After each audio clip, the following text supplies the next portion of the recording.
नमस्कार, स्वागत आप सभी का ग्लोबल अड्डा आप देख रहे हैं और मैं हूं आपके साथ पुनीत मिश्रा। हजारों ख्वाहिशें ऐसी कि हर ख्वाहिश पे दम निकले, बहुत निकले मेरे अरमां फिर भी कम निकले। बात हम कर रहे हैं फ्रांस के प्रेसिडेंट इमैनुअल मैक्रों की। यूएन में जिस तरीके से उन्होंने घेरना शुरू किया और यूएस प्रेसिडेंट को जिस तरीके से अपने अंदाज में जवाब दिया, उन्होंने कुछ कहा तो उसका जवाब वो देते हुए नजर आए। तो क्या ख्वाहिश रखते हैं इमैनुअल मैक्रों, इसी के बारे में आज हम समझने वाले हैं और मेरे साथ मेरे सहयोगी अंकुर त्यागी मौजूद हैं। सीधे उनके पास चलते हैं। हसरतें बढ़ रही हैं सर, मैक्रों की हसरतें बढ़ रही हैं, कैसे देख रहे हैं? देखिए, फ्रांस और बाकी ब्रिटेन और बाकी और कंट्री कहीं ना कहीं डोनाल्ड ट्रंप की जो पॉलिसीज़ है उससे इत्तेफाक नहीं रखते।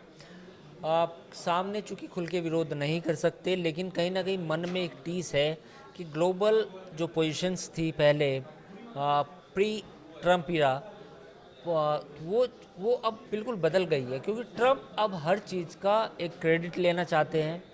फ़िलिस्तीन का मुद्दा हो, गाज़ा का हो, यूक्रेन का हो, इंडिया का हो, पाकिस्तान का हो, तो ऐसे में जो बाकी वर्ल्ड लीडर हैं, जिसमें मैक्रो हैं और ब्रिटेन के भी प्राइम मिनिस्टर हैं और जर्मनी के भी हैं, उनके पास अब कुछ बचा नहीं है। इसलिए कुछ कंपल्शंस भी हैं फ्रांस की, क्योंकि एक बड़ी पॉपुलेशन, मुस्लिम पॉपुलेशन रहती है फ्रांस में। दूसरा, उनके जो जिस पार्टी की से वो ताल्लुक़ रखते हैं वो एक सोशलिस्ट पार्टी है, तो ये भी एक उनकी मजबूरियां हैं या एक बाध्यता है। अब फ़िलिस्तीन के मुद्दे को जिस तरह फ्रांस ने उठाया है वो बहुत अच्छा उठाया है, उसकी मतलब तारीफ़ हो सकती है। बट जब तक अमेरिका और इज़राइल इस मुद्दे पर फ्रांस का साथ नहीं देते, तब तक ये बहुत बड़ी मतलब एक तरह से बड़ा रोड़ा रहेगा इसमें। लेकिन फिलिस्तीन को मुद्दे से ज्यादा मौका मान के इमैनुअल ने काम किया है, आपको नहीं लगता ऐसा हाल के दिनों में? देखिए, अगुवाई तो वही कर रहे हैं। बिल्कुल आपने सही सवाल पूछा। फ्रांस की भी पूरी दुनिया में फ्रेंच कॉलोनीज रही हैं, नॉर्दर्न अफ्रीका से लेके बाकी दुनिया भर में, इंडिया में भी एक फ्रेंच कॉलोनी थी। तो वही मैंने बात कही कि Trump, when you are facing a leader like Trump, जब आप ट्रंप को फेस कर रहे हो जो हर चीज़ का क्रेडिट लेते हैं, तो फिर मैक्रो पे भी दबाव होगा कि यार हम भी तो सुपर पावर रहे हैं। हालांकि हम अतीत में रहे हैं, हम फिलहाल नहीं हैं। फिलहाल एक हम मतलब है डेवलप्ड नेशन है, but we are not so cold पूरी दुनिया पे हुकूमत करने वाली ताकत।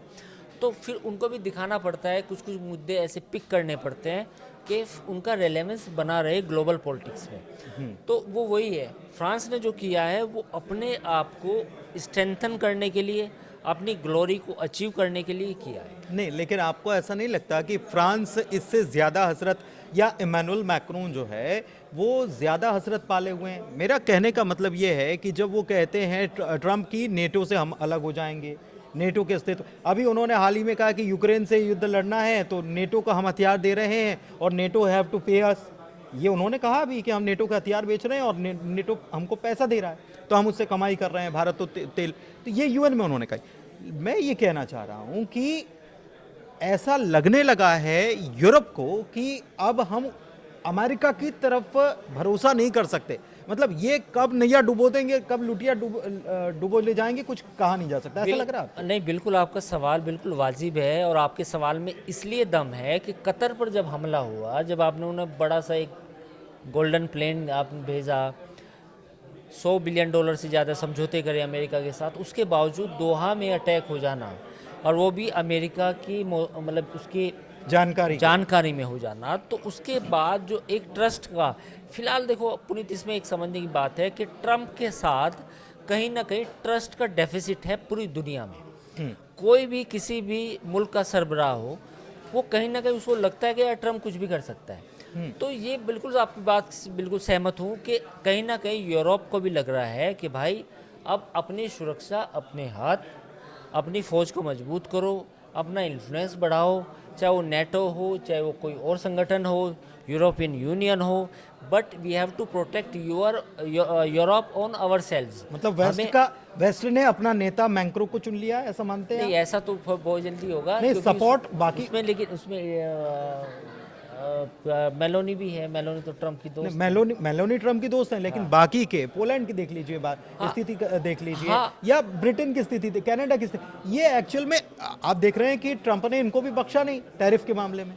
हाँ, बिल्कुल, ये बात आपकी सही हो सकती है कि कहीं ना कहीं जो यूरोप है, यूरोप की अगर हम बात करें तो यूरोप में फ्रांस अगुवाई करता हुआ नज़र आ रहा है। ये मैं बिल्कुल आपकी इस बात से कहीं ना कहीं लीड कर रहा है। जर्मनी उस तरह से नहीं कर रहा, ब्रिटेन ने कोशिश कर रहे हैं, लेकिन वो ब्रिटेन उस तरह से ब्रिटेन सेकंड पोजीशन पे लीड कर रहा है, ये कह सकते हैं। हाँ, सेकंड पोजीशन सेक्रेटरी के लिए शायद वो लड़ रहा है। हाँ, लेकिन पोलैंड और बाकी मुल्क जो हैं वो इस बात को मान के चल रहे हैं कि अब यूरोप का भी आपको एक यूरोप में, प्रासंगिकता उसकी रहना मतलब चाहिए। यूरोप में जो पुनर्जागरण हुआ था, हाँ, तो वो दोबारा करने की जरूरत है। अच्छा, एक चीज़ कि हसरतें अपनी जगह, मैक्रों की अगर हसरतें हैं कि वो लीड करें, ठीक है, लेकिन वो इतनी क्या जिम्मेदारी संभाल पाएंगे, ये एक मेरा बड़ा सवाल है कि वो क्या जिम्मेदारी संभालने की पोजीशन में हैं क्या अभी? नहीं, देखिए, अगर ट्रम्प का रवैया ऐसा रहा, अगर जैसे यूक्रेन और रूस के बीच में जो लड़ाई जंग है वो नहीं ख़त्म हुई, कुछ जंग बढ़ गई, तो फिर एक अलग हालात होंगे। लेकिन अब रूस, यूरोपियन जो यूरोप है वो सोचने लगा है कि भाई अब हमें अमेरिका पे डिपेंड नहीं होना, हमें अपनी सुरक्षा करनी है, क्योंकि यूक्रेन का युद्ध 2.5 साल से चल रहा है, 3 साल हो गए। इतना लंबी लड़ाई अगर कभी यूरोप के किसी कंट्री में हो जाए रूस की, तब क्या होगा? क्योंकि रूस उनके मुहाने पे खड़ा है। तो मुझे लगता है कि आने वाले समय में जो यूरोप है वो अपनी सुरक्षा के बारे में ज़रूर सोच रहा है, ज़रूर चिंतित है, और अमेरिका पर अब वो डिपेंड नहीं होना। अमेरिका पर डिपेंड भले ही ना होना चाहता हो, लेकिन एक मुखिया की भूमिका से अगर किसी को हटाने के ये खेल चल रहे हों तो अमेरिका को खबर तो लग रही होगी। मैं ये इसलिए समझना चाह रहा हूँ कि फ्रांस में अभी जिस तरीके का प्रदर्शन हुआ है, सत्ता विरोधी प्रदर्शन, तो ये वहीं का जागरण है या फिर प्रायोजित है? देखिए, प्रायोजित इसलिए है क्योंकि आप समझ रहे होंगे मैं क्या कह रहा हूँ। CIA पूरी दुनिया में जाना जाता है इंटरफेरेंस के लिए। अभी नेपाल में जैन जी का प्रोटेस्ट हुआ, उससे पहले बांग्लादेश में हुआ, श्रीलंका में हुआ, आपके चारों तरफ हो चुका है, यानी कि इंडिया की तरफ। इटली में भी चल रहा है, इटली में भी फिलिस्तीन के नाम पर चल रहा है, लेकिन चल तो रहा है। हाँ, चल तो रहा है।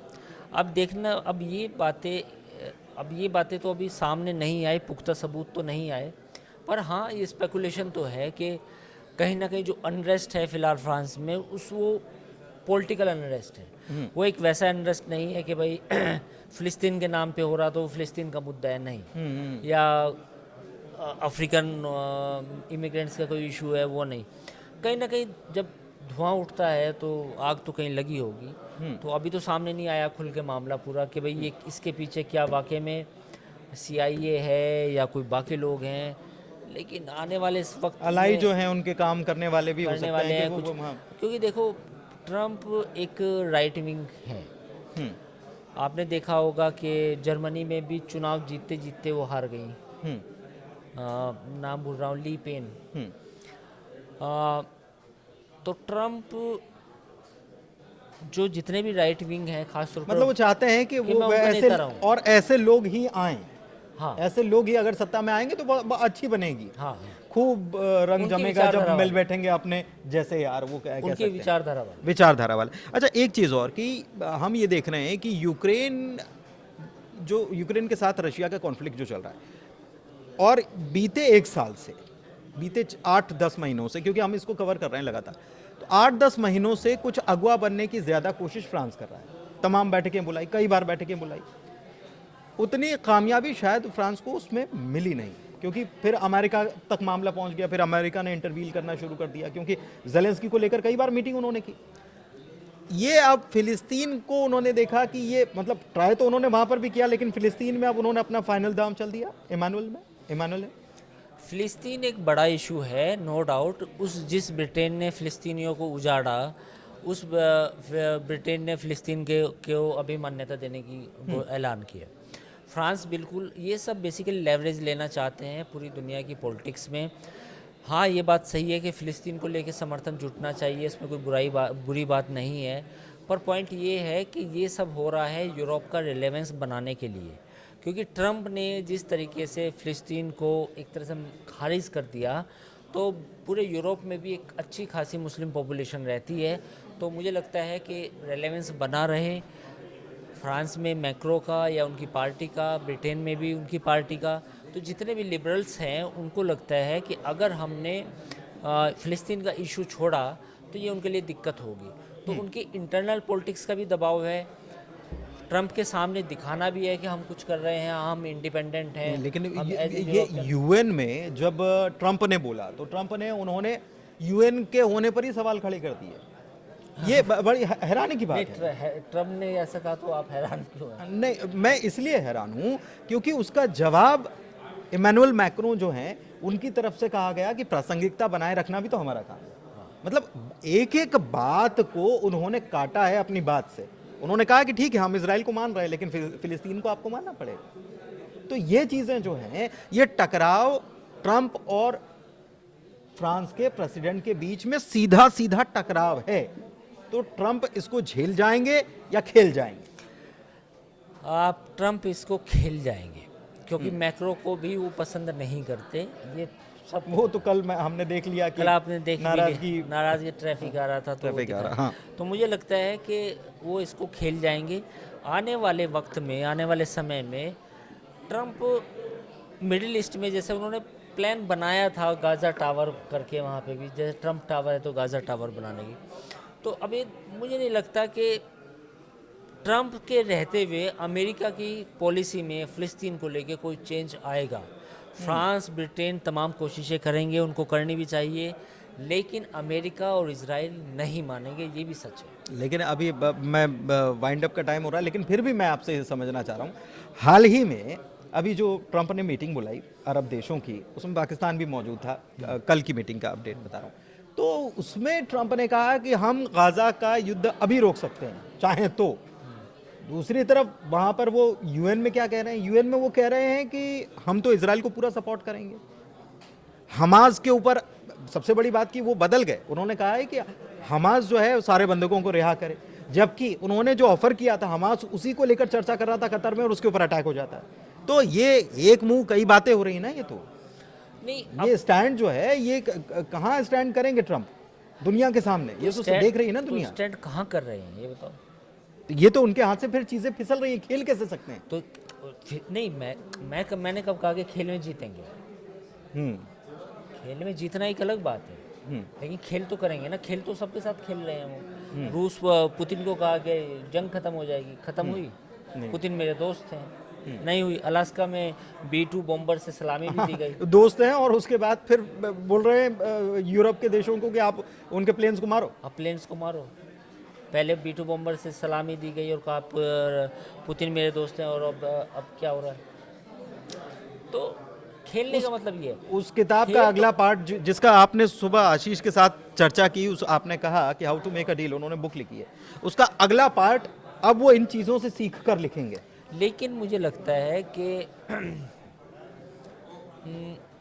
आई थिंक इसका जवाब हमें मिलेगा 1-2 साल के बाद। ये मेरा एनालिसिस है व्यक्तिगत, ठीक। कि ट्रंप कितने सफल हुए या दुनिया के सबसे असफल राष्ट्रपति हुए। ये सबके मन में सवाल है, वो ऐसा क्यों है, क्यों कर रहे हैं? देखो, मुझे ऐसा लगता है कि कहीं ना कोई strategy back of the mind है ट्रंप की। वो बार बार पूरी दुनिया को जो परेशान किए हुए वो हैं, जो पूरी दुनिया को किसी को कॉन्फिडेंस में नहीं ले रखा उन्होंने। वो है। तो इट विल टेक टाइम, समय लगेगा ट्रंप को भी समझने में। आज मैक्रो भी परेशान है, पुतिन भी कहीं ना कहीं अलग माइंडसेट से गेम खेल रहे हैं। भारत को भी अपनी रणनीति अलग तरीके से बनानी पड़ रही है। पाकिस्तान जो कभी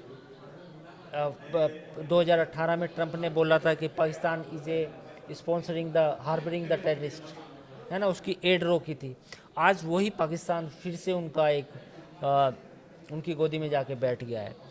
तो ये इतनी विशाल चीज़ें हैं, इतनी गहरी चीज़ें हैं, इसका एनालिसिस अभी एकदम से बता रहे हैं कि ट्रंप ऐसा क्यों है, तो ये बिलियन डॉलर क्वेश्चन है कि ट्रम्प ऐसा क्यों है, उसके दिमाग में क्या तो वो बुक का अगला पार्ट लिखेंगे ज़रूर। आएंगे वो बुक लिखेंगे, वो पता भी चलेगा कि मैंने ऐसा क्यों किया, वो समय आने पे पता चलेगा जब वो वाइट हाउस में नहीं होंगे। बट हाँ, ट्रम्प का जो इस तरह का बदलाव है, जो इस तरह की सोच है, वो मतलब वो उसके पीछे क्या है ये पूरी दुनिया जानना चाहती है। पूरी दुनिया जानना चाहती है, लेकिन जवाब अभी तक मिल नहीं पा रहा है। और इस बीच जो वो कर रहे हैं, उथल पुथल पूरी दुनिया में मची हुई है, लेकिन मैक्रों जो है वो अपनी चाल लगातार चल रहे हैं और ये आने वाले दिनों में और देखने को मिलेगा। देखते हैं कि बाजी किसके हाथ में जाती है। फिलहाल ग्लोबल अड्डा में इतना ही। चर्चा थोड़ी लंबी हो गई, उसके लिए क्षमा चाहते हैं।